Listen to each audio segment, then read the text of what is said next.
and welcome. Welcome to our Fireside chat.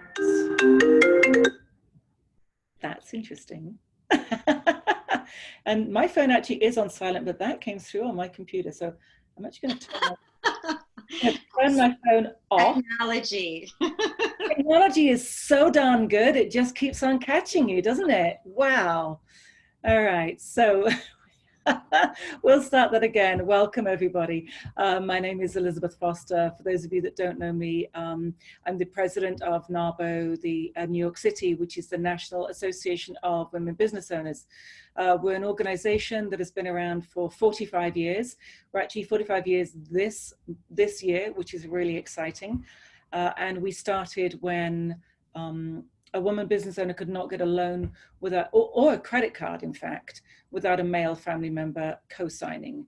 So that was in 1975, which is crazy. And so what our organization did is that we rallied and together we actually created the HR 50/50 was passed as a direct result of the work that our association does, which allows each and every one of you ladies to have a credit card under your own name without having to have a man sign. I know, it's kind of crazy, isn't it?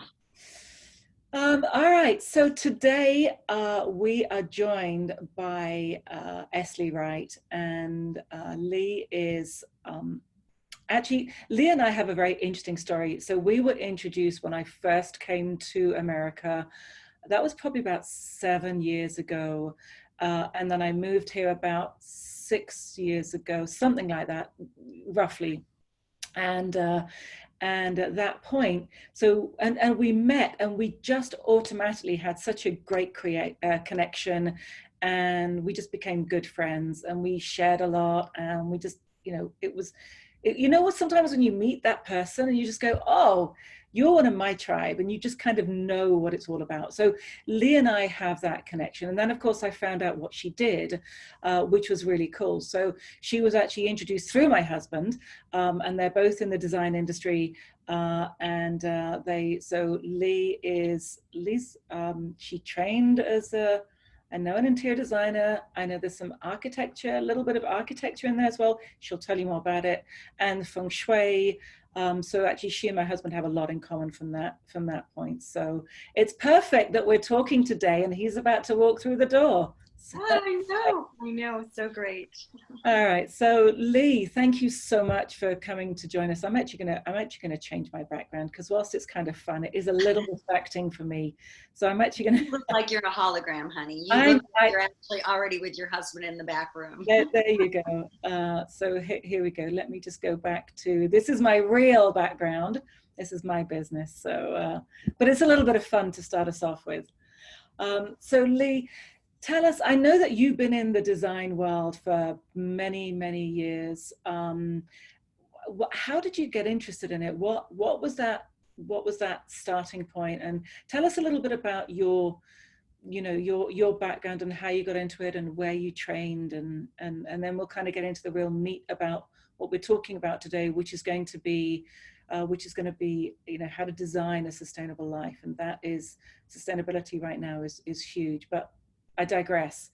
Lee, tell us, you can tell I love doing these. I have such great fun. So Lee, tell us a little bit about you and how you got involved, and tell us more about that. Yeah, great. Thank you so much. And just to share that, yeah, soul sisters, and meeting Liz as I was changing my life, changing my space to change my life. Now 5 years ago, Liz was moving into New York and I was moving to Spain. And so our relationship has been this kind of very beautiful dance, and it's nice to know that we can continue with this distance. So thank you for this fireside chat opportunity. Great question. As apropos for what we're talking about, why or how I became a designer.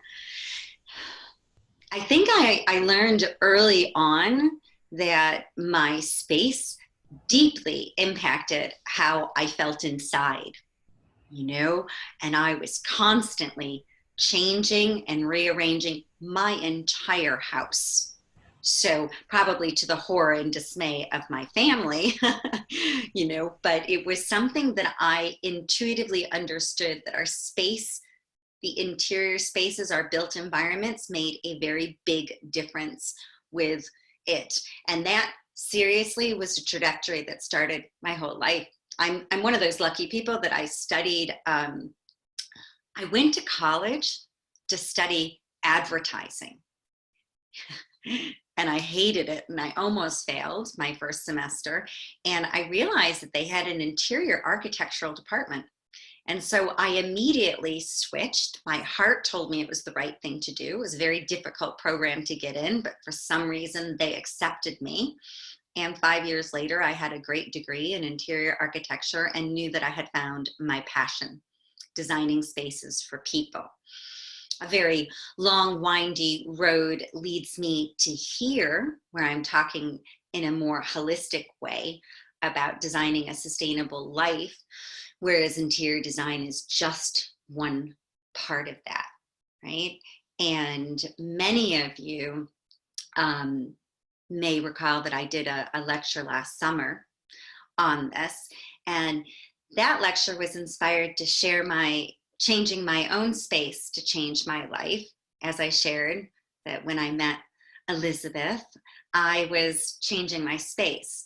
And so many people asked me what was going on with that and why I had done that. So last summer in New York, I did a workshop called How to Design Your Sustainable Life, that was based on the story of how I had changed to do that. And today we are in a very chaotic, challenging moment.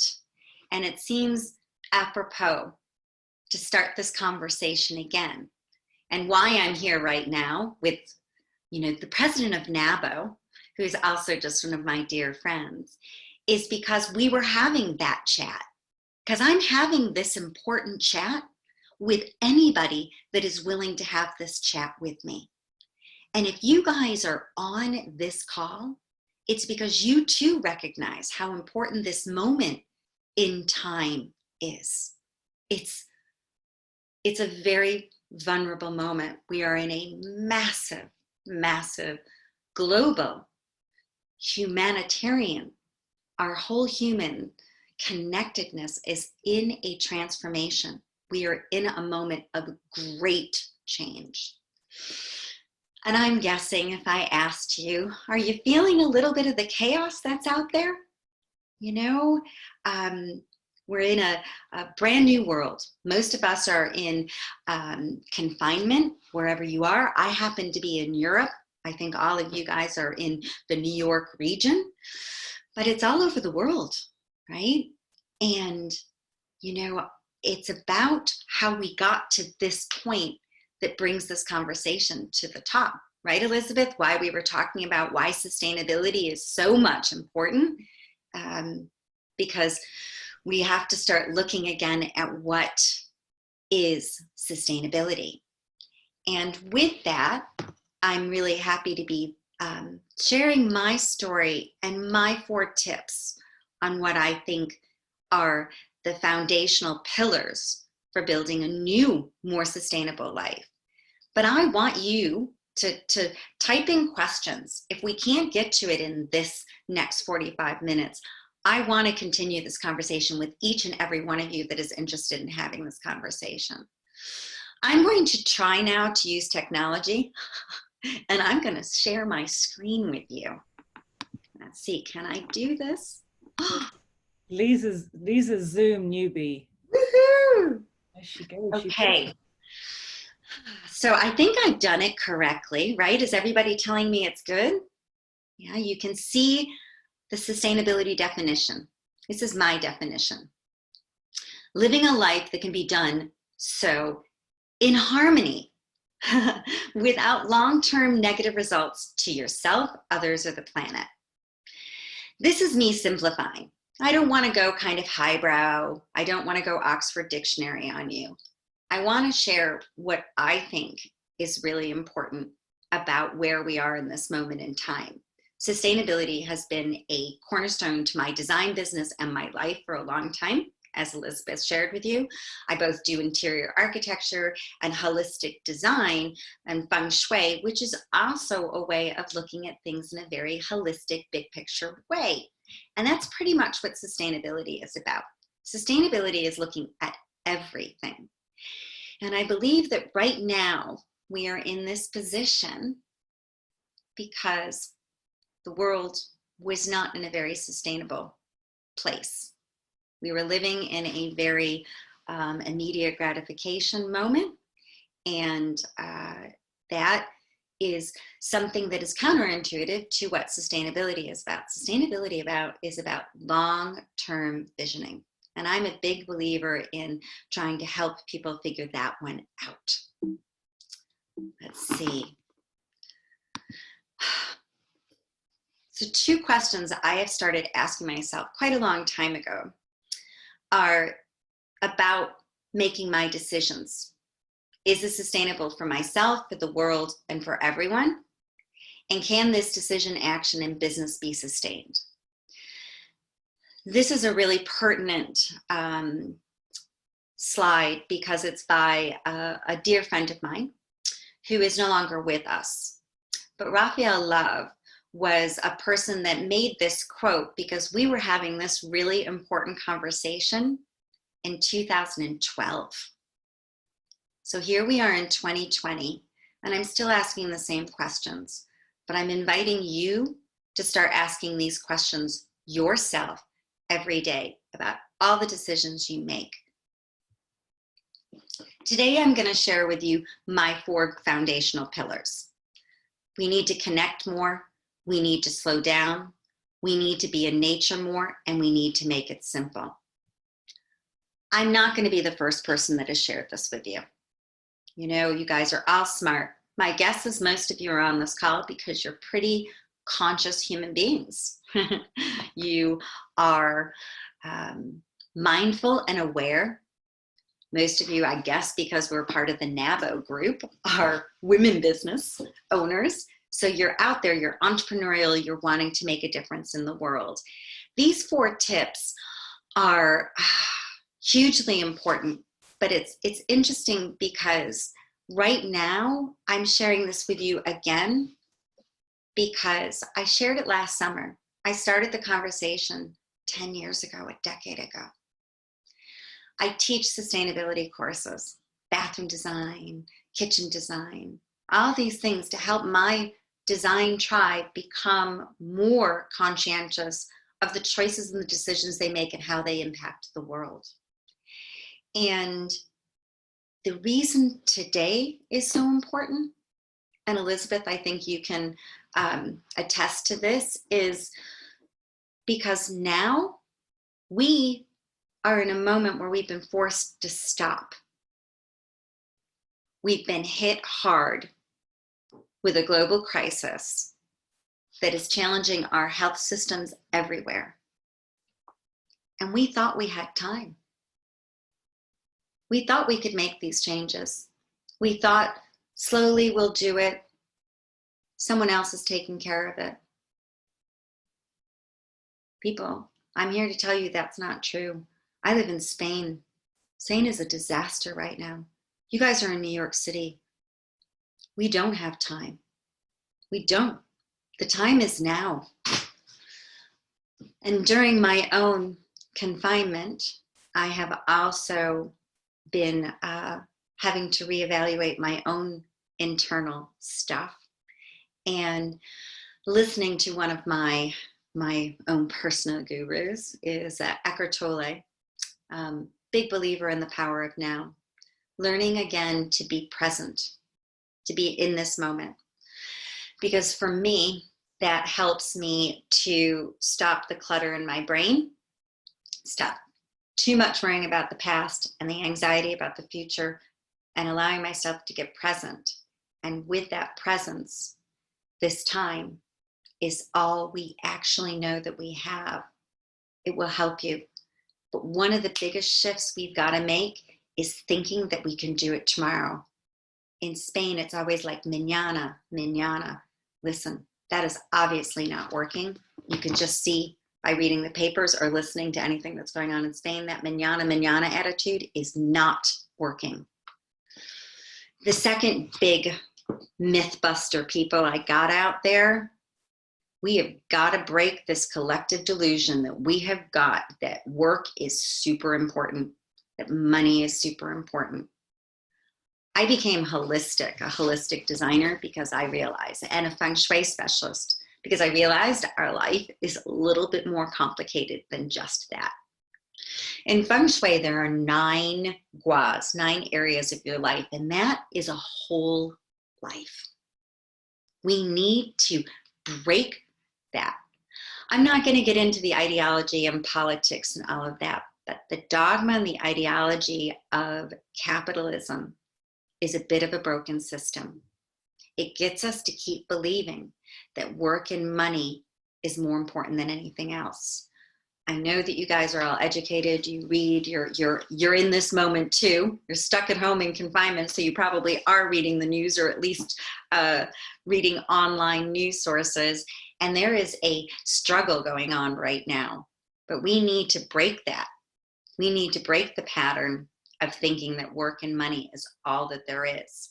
You know, the old adage of, health is your true wealth couldn't be more true than it is today. So, connect more. I really think that this is super important.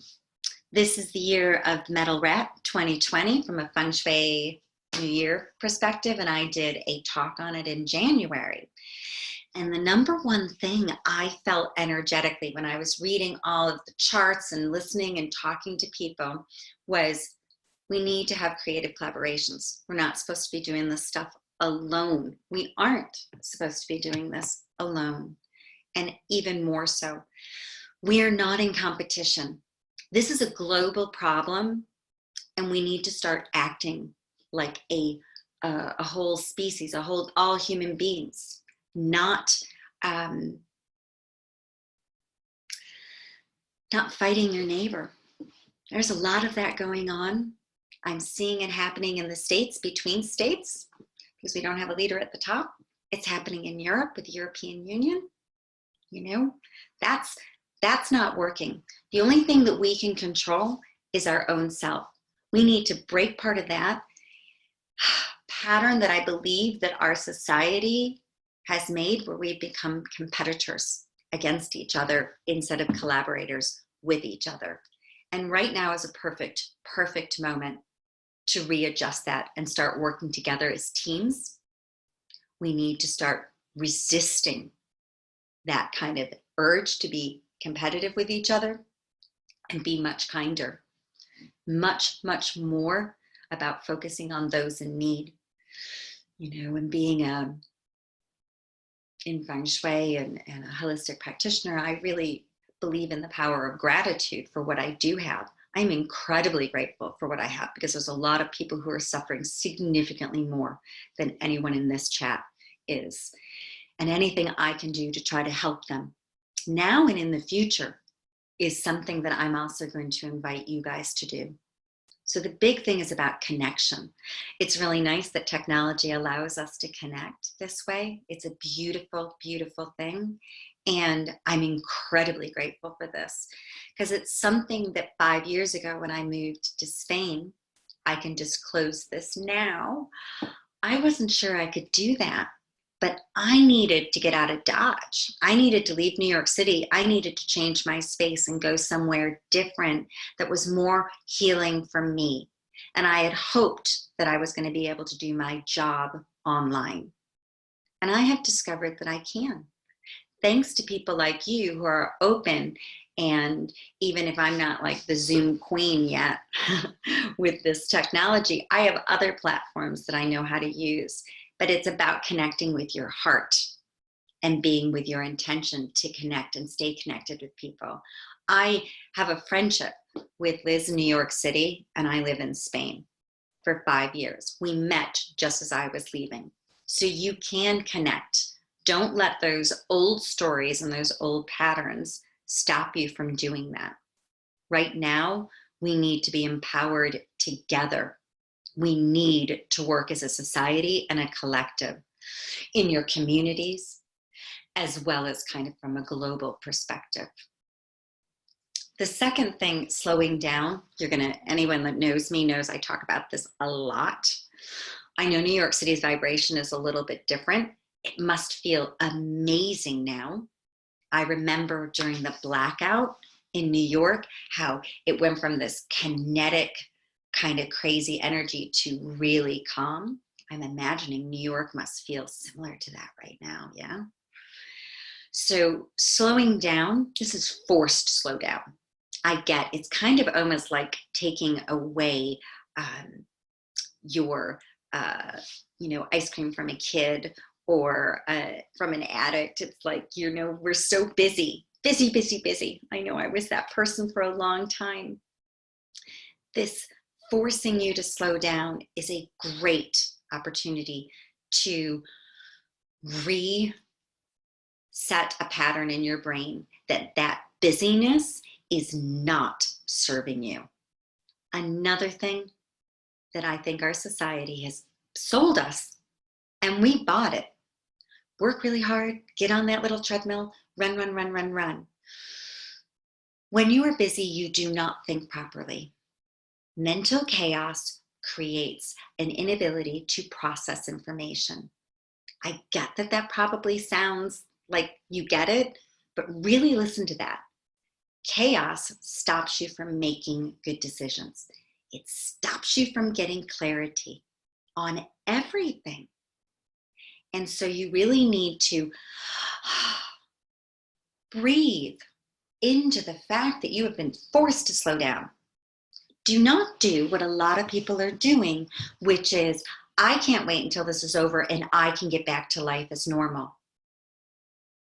There is no normal. This is the new normal. Life will never go back to the way that it was before. And if you are in the frame of thinking that it is, I am here to tell you that you are not right. There is no way that the world can go through this kind of radical transformation and not come out the other end very differently. And now you have a choice on how you're going to come out differently and how you're going to show up in that world.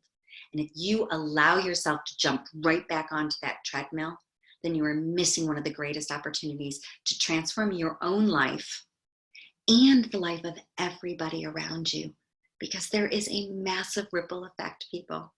Your energy and your vibration affects everybody that you come into contact with, just like the virus, right? So you need to be conscientious of that invisible energy inside of you, that calm, peaceful energy. Really start to hone it, really start to own it, and allow yourself to be empowered with it. Because when you slow down, you can start to think long term. And that goes back to sustainability. It is not about instant gratification. It is so much about the long-term gain for all of us.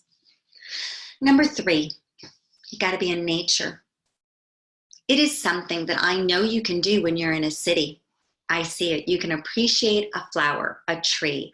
There are many parks. So being an urban dweller most of my life, I get when people will say, but Lee, you moved to Spain and you live by the seaside, so now you're kind of able to go into nature. It's not true.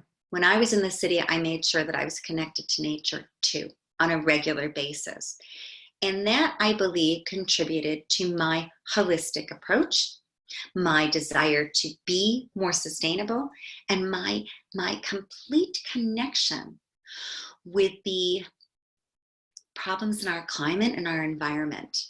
And I believe fundamentally in my heart that the biggest reason we're having problems in our climate and all the environmental issues are because of a disconnection with nature. If we can reconnect with nature, a lot of the solutions are going to start to come. Your balance is going to be there. And some good news. My boyfriend, who's the one that always censors the information that's coming to me during this crisis, and he's a bit of a scientist, and he looks at the statistics, and he was sharing with me that there is a possible new cure for the virus coming out, and it is based on enzymes. So they're using nature to teach us how to fix the problem. So being in nature, looking at nature, from a design perspective, biomimicry is fascinating to me about making sure that you get into that vibration. I'm a big eco advocate. I do it all the time, and I believe that we have no other home. We have no planet B. This is it. Greta had it right. We have got to make the leaders understand. But the more you connect to nature, the more you become a tree hugger. Trust me, you're going to want to do it. I started crying the other day because I looked and fell in love with a tree, and this woman told me that it was dying. I'm crying because a tree is dying, but it's so beautiful, and it brings, fresh air in a world right now that's feeling very toxic to me, that it actually hurt me. So I want you to become a tree hugger too. So number 4, keep it simple. We love making things complicated. And I really, really, really think that that is a delusion. It doesn't need to be complicated. We need to think long-term. When you're slowing down, it's a lot easier to keep things simple. You throw away the clutter. Clutter here, clutter out here, they're interconnected. I'm a big believer in simplifying your space because that helps simplify your mind. Simplify your mind will help you simplify your space. Everything is interconnected, and keeping it simple, one step at a time. And with that, I'm also going to say, I'm giving a lot of information. And right now we are in, as I was saying, this massive transformation. If you feel that you can't focus, it's kind of normal because we've got a lot of shifts energetically going on. So if you can only do one thing, do just one thing well, and then move on to the next thing. Be gentle with yourself, but keep it simple. Do not make that to-do list too overwhelming to freeze you and stop you, because we need to have people like you who are conscious human beings, mindful human beings, to do all of these things. Because once we connect more, we're slowing down and getting clarity. You're much more connected to nature, and you've got a plan. We are going to change the way that the world is going forward. One person at a time, right? You do it, and you're going to be able to touch everybody around you, because you are the architect of your own life. You can do this. Somebody once told me that they believed that their life was predestined. And I believe that you have the ability to change some things. Feng Shui is all about that. It's about changing the things you can change. And a very dear friend of mine and a client of mine reminded me, and I'm not sure I'm going to get this right, let me have the grace to change the things I can change, to not change the things or accept the things I can't change, and the wisdom to know the difference. I totally got that wrong, but I think most of you know what I'm saying, right? Be empowered with the things you can change. Own it. Totally embrace it. And feel that you have the power to do it one step at a time. Because I believe that there's a ripple effect, people. I'm sharing this with you, and if I get one of you to become a tree hugger with me, one of you that wants to do a creative collaboration, one of you that starts to think differently in regards to jumping back on that treadmill, then basically I've done my job. I really have done something hugely important in the way of the world. And that's what I'm looking to try to actually help people become much more grounded and much more holistic in the way that they look at it. I use the term holistic and sustainability interchangeably because I believe that we are lacking in this broader picture because we have been sold a bill of goods to actually think that work is more important than anything else, work and money. And I'm here to say, in your forced confinement, you're forced to slow down, reevaluate the things that are truly important to you.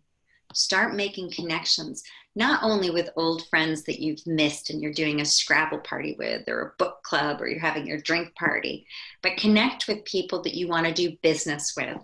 I have someone on this call that I have created a creative collaboration with before all of this happened, because I'm about creative collaborations. I'm about not being a solopreneur anymore. And I'm talking to you people out there, part of the NAWBO team. Work with each other, collaborate, help, be a part of each other's team, be part of each other's dream team. You don't need to be in the same business, you know, but have each other's back. And when we start having each other's back, when we really start acting like a tribe again, I think that we're going to start understanding how to heal the planet a lot more. You can be that change. And I want you to be that change with me. I don't have all the answers. I don't. I'm only sharing with you the 4 tips that I think that have helped me. You know, connecting more has enriched my life. I used to live in New York City. Hey, how many people? 8.8 million people. 15 years, loneliest time of my life, right? Let me tell you, I live in a tiny little Spanish town now. Well, it's not that tiny, but, and I made a decision I needed to connect more. And ironically, my connections are global. I'm connected to my friends and my family deeper than I have ever been, and I live further away. And I have new rich connections here in Europe that I never would have dreamed possible. And slowing down, let me tell you, I've written 3 books. I've redone my website. I've done something like 17 workshops. I've done an online course. I'm writing my 4th book. And let me just tell you, I don't work that much. I spend an awful lot of time in nature, hanging out with my boyfriend, cooking beautiful meals. When I'm not in confinement, I'm still hanging out with my boyfriend and cooking beautiful meals. But, you know, slowing down, my life has sped up in so many ways. I cannot even tell you. I worked like 20% of what I did when I was in New York. 20%, people. That's 80% of lost energy. Holy mackerel. That's freaky to me. But it's true. And I thought I was super efficient. Oh my God. Used to think I had German genes in me. I was like all about efficiency and productivity and needed to do it. And I really thought, if you ever talk to anybody who used to work for me, I was a bit of a like, you got to do this. You got to come at this time and do it this way. And I was all about that. And I think, wow, now slowing down, I get such clarity and I go in and I do it and it's bam. And then I go away.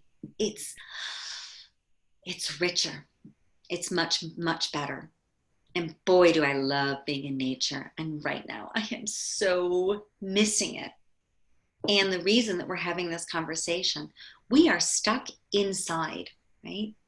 Because we have a global pandemic. We have a health crisis that is started with one person getting infected, one. And right now it is all over the world. There is no place that is not affected by this. And people are dying as we're speaking from this. And a lot of that comes to do with the imbalance of what we human beings have done with our home, the planet. We've got to fix that, people. You know, we've got to fix our home. Because if we don't, we're not going to, this isn't going to get better. It's going to get way, way worse. And bringing it back down. If you don't clean your house, if you don't open the windows and have ventilation, if you don't declutter, if you don't repair and fix things, it starts to fall apart. It becomes toxic. We need to do that with our bigger environment. And I'm really wanting anybody who wants to be an eco advocate with me to private message me so we can figure out how to actually do that. Because we can do this simply. It doesn't need to be super complicated. This conversation happened with Liz. And now, lovely, I get to talk to all of her fantastic women who are part of this amazing NAWBO New York group and sharing these 4 tips and hoping that it speaks to you. So I'm going to say I'm a good talker. I love to talk. So I'm going to open it for anybody that has any questions. And start the dialogue if there's time. Yeah, we have time. We have time. It's great. And actually, while you've been talking, my husband did come home. Oh, So Benjamin. he's showering and decontaminating and everything else. That's why I snuck away for a little bit. So, but I'm going to be with you for the next 20 minutes and then I'm going to go and be with him. And I loved what you said, Lee. You were talking, you know, that level of sustainability. And if we think about the world, I mean, some of the things that have come out of what's going on in our world right now, I was listening to some new, you know, the good news, not the scary news, which is, you know, the amount of people that are dying, but the good news, which is like people in India are seeing the tops of the Himalayas for the first time in their entire lives. Like, so why are they seeing the top of the Himalayas? because the pollution's down, because people Oh, are inside. yes. Yeah. We're hearing about all of those stories. Some of those are fake news, but a lot of them are definitely real. Yeah. Humans have stopped moving. Yeah. Automobiles are not happening right now. So of course the pollution levels are going down. It's an amazing opportunity, right? That's exactly how I see it. And interestingly enough, you know, talking of sustainability, talking about sustainable life, also I think that what's also happening right now is that there's no fighting in the world. There are no wars. The wars just went away. And I mean, I'm hoping they're not going to come back. I think they probably will, unfortunately. But there's that level of really, you know, you think about Afghanistan, you think about, you know, the Middle East, you think about the countries that are at war, and that the men that are going out there and just killing one another. And it's like, now, by the way, the enemy is invisible. and Totally. and now you've got this level of, well, it's actually staying alive is my number one priority, not killing the other guy. It's fascinating that you say that, Liz, because yeah, I think that, you know, once upon a time, way back when we were cavemen and women, we had to fight for our survival. And it's kind of how we're actually built and designed to do it. And then when the survival, for some of us, obviously not everyone, survival went away and it, you know, our basic needs were taken care of, then we started creating a lot more complexity and speeding things up and doing things. I think we lost our priorities. And this is a pause to actually do it. And if we cannot just jump back on the treadmill and really look at this, it's fascinating. And I hear you about not looking at the scary news, but if you can try to do a 10,000-foot view, there is a destabilization. There is the ability to look at the degradation of what's going on in the environment, because now we're able to see, as we pushed a pause button on our activity, what's going on now? Even for the people who were possibly skeptical, though no one in my circle is skeptical of what's going on with climate change because it feels very scientifically provable. But we're also having an opportunity to look at something else, which is the kind of economic inequalities, you know, that's going on that aren't sustainable long-term for our society if we want to thrive. We've got to find ways to get our leaders to stand up and do the right thing. And we need to not allow other leaders who have their own agendas not to be political, but the world has to act like a global family. We really need to find a way to do that. Obviously, we start with ourselves and our own immediate circle, but it's now. The time is now. There's a couple of questions that are coming in. Tanya, oh, there we go. She's interested in connecting with you about eco advocacy. So that's perfect. Yes, and I will be very happy to reach out to you privately, and we can actually talk a little bit about what we can do, because I think that there's a lot of work that needs to be done, and it can be a lot of fun. So, and Bonnie was asking how you decided to settle where, you know, where.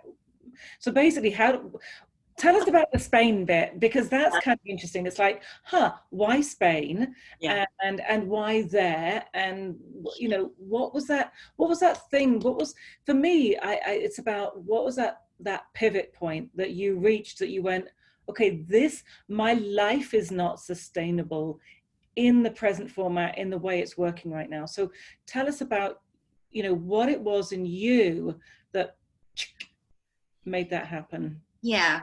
Well, changes often happen when there is a single straw that kind of breaks the camel's back, so to speak. There had been a lot of things building up in my life. I lived in New York for 15 years after I started my company in 2002. And so I was, I was in the fast lane. I was running my own company, doing my own thing, trying to stay afloat. And I survived the 2008 economic crash, but, by the skin of my teeth. It's a tough world in New York City to stay afloat. But I always had this thing that life was more than just running on the treadmill. I had given up my corporate big job. I was an account executive for a internationally acclaimed global architectural firm in London. And I gave up this big job because at that time I realized I was a workaholic. And that was when I left and I recreated my life the first time and started my holistic design business. But I woke up 15 years later and I was still in that place. I'd gotten back on that treadmill.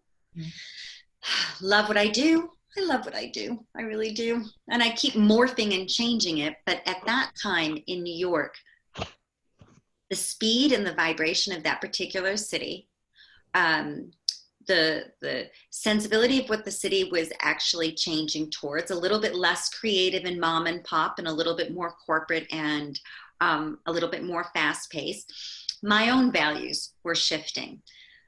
But as we often do, I had a personal crisis. I had somebody I love die suddenly and woke me up. Brief moment, the matrix, it fell. The curtain in front of my eyes. And I was like, whew, I'm working 14 hours a day, 6 days a week. Yeah. That is not really very good. That's not sustainable. And there's New York City, that's often what we do anyway, isn't it? We're in that place of working, and we just need to pause a moment and reflect. And this is it. Right now, you have that moment forced on you. Exactly. Right, but why Spain and where in Spain? So yes, great question, Bonnie. Yeah. Yes, so I picked Spain for the number one reason that when I had traveled around Europe years before, when I was a bit more of a kid, that I recognized that the Spanish had a much better grip on living a more holistic life. Work was never super important to them. They really put their families, their social connections, and that kind of community super more important. And so for me, I needed to put myself into an environment that was different than the environment that I kept vibrating towards. New York City and London, very similar energies. And you put me near a workaholic environment, darling, and I am there. I am like a workaholic. And so I needed to put myself into a position where that was really difficult to do. And Spain has proven to be that. Unfortunately, as a result of the manana, there's not all good everywhere. So I love the fact that I live there. I will always be grateful that I have my little cottage by the sea in San Sebastian, which is in the north. My favorite place. I know it. Yes. Now I understand. Yeah. So San Sebastian's in the north. It's in the Basque Country. It's kind of close to France. It's not on the Mediterranean side of Spain. So it's a little bit of a different Spain than a lot of Americans actually think of. But it's super beautiful geographically and architecturally. And it's a fascinating historical part of Spain because it's the Basque people who don't really consider themselves actually Spanish. But of course, They are in Spain. And so I love it. But, you know, it's interesting because Spain's struggling right now a lot. You know, there's an article this morning that that shows that New York State and Spain are kind of equal with what's going on right now. Yeah. But of course, you know, New York State is almost 50% of Spain. So, you know, we've got a scale difference. Right. But going to Spain really did, because it changed my space. It changed my environment. So it really helped me to put myself into an environment that is like removing your addictions, you know, just making them outside of your zone. I still work harder than any Spanish person I know. They're all like, oh my God, what are you doing? But, you know, it's all relative, right?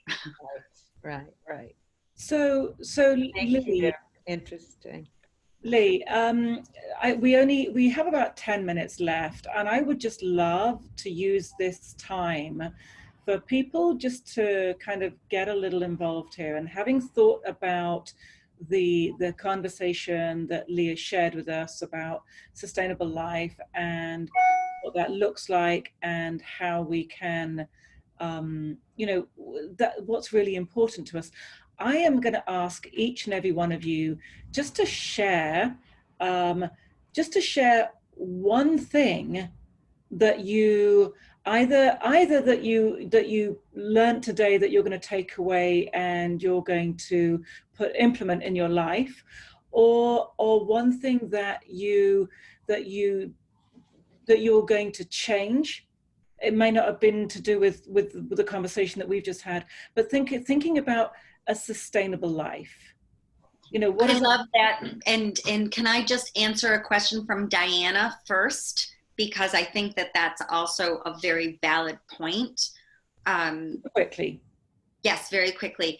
How is it possible to stay grounded in simplicity when you have a lot of noise? Presidential noise is what she was referring to. And I was going to say, slowing down inside here. You know, protecting yourself from with a filter and looking internally and recognizing their stuff is their stuff. But when it comes from inside of you, it can radiate out. That would be my advice. Thank you. So who do we want to get to say the first? We can. I think because we only have a certain amount of time, I'd love people just to write it down and not speak it out, because otherwise we're just not going to be able to get through to everybody. So just take a moment and write down, you know, what is that one thing that is going to change as a result of what you have experienced here today. Whether it or maybe not, maybe it's something that's been percolating. It's like, oh, actually I know I need to meditate every day, or I know I need to, you know, drink, you know, eight pints of water every day, or I know, you know, just for my health, or I know I need to, you know, try intermittent fasting, or I, you know, what, because sustainability can be an internal sustainability, like how can I sustain my human life to the best of my possibility, and how can I maybe have a sustainable environment in which I live, and how can I have sustainable relationships with friends, and how can I, you know, have sustainability in you know, what are the different things that you can do. And I just love just to share one small thing that as a result of today you can take away with you, and you can make a little change, because it just, you know, what is it, you know, everything starts little. An acorn goes into a huge oak tree, a grain of sand goes into an oyster. Like, everything starts in a tiny little way. So what is that really one small thing that you can do and just bring that into your life? So I'm going to read out some of these now, that I'm going to stop talking. And Lee, in the meantime, I'm going to ask you just to share your details, so that if people want to contact you, they can do that. So while I'm just going to read these out. So we have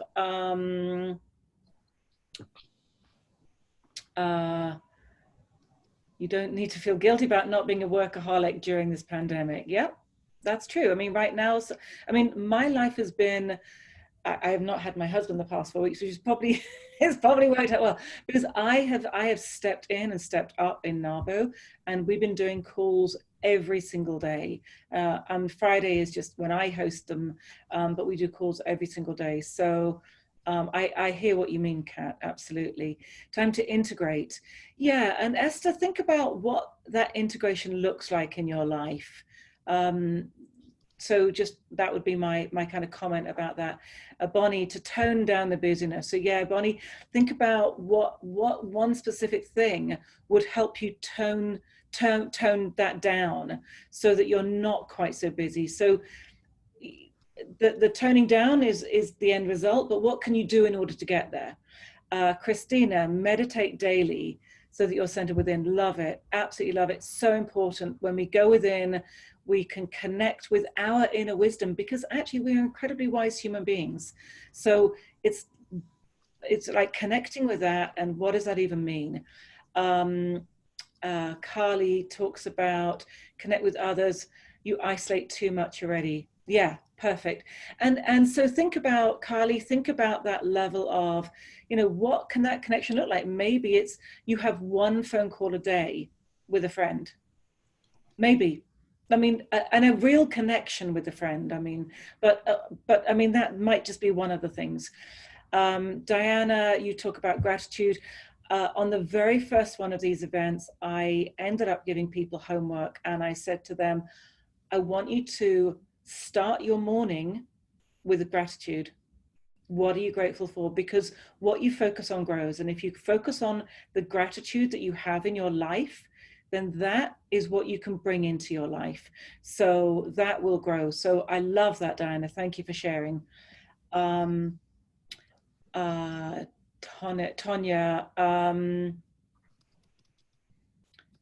to restructure, there's too much energy going out and it's okay to balance. Yeah. So Tonya, think about what looks like balance in your life.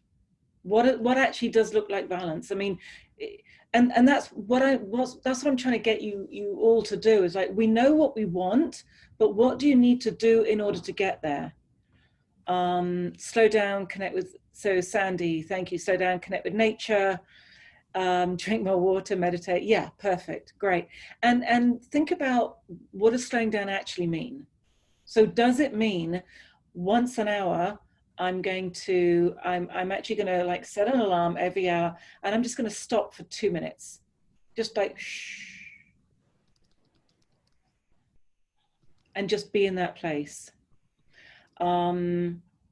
Christina, you talked about doing meditation. Fantastic. Good. Thank you. Barbara, keep it simple, do one thing great, and the new normal. Yeah. So think about, in that level, think about, what is it, you know, what is do one thing great? What does that mean to you?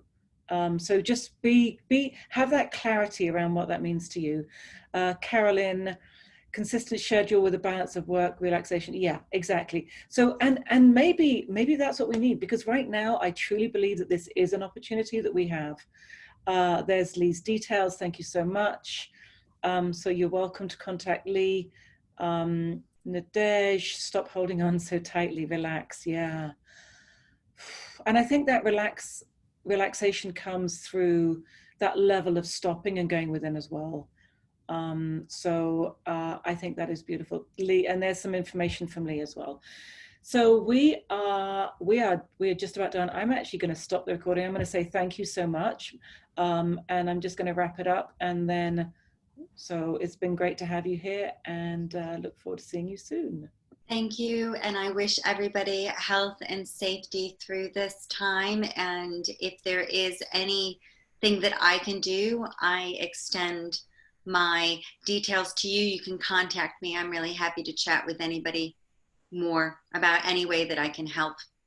You know, if you need help with your space to kind of settle it down, if you need some internal space stuff, I'm very, very happy to connect in eco advocacy and talking about sustainability. But Liz, thank you.